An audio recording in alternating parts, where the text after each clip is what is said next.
Hello guys, नमस्ते, प्रणाम। आशा है कि आप लोग अच्छे से होंगे। फिर से एक नए ब्लॉग में आपका स्वागत है। आइए, आज हम आए हुए हैं कुसाहा बाज़ार में।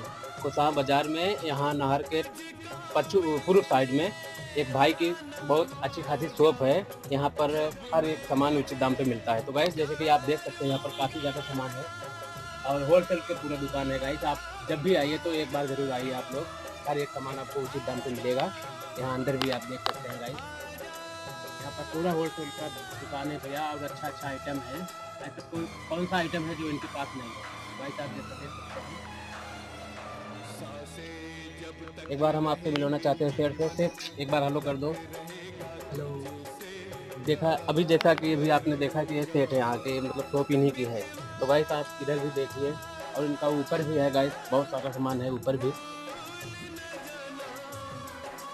आप देख सकते हैं यहाँ पर। एक बार ज़रूर भाई की शॉप पे ज़रूर से ज़रूर आइए।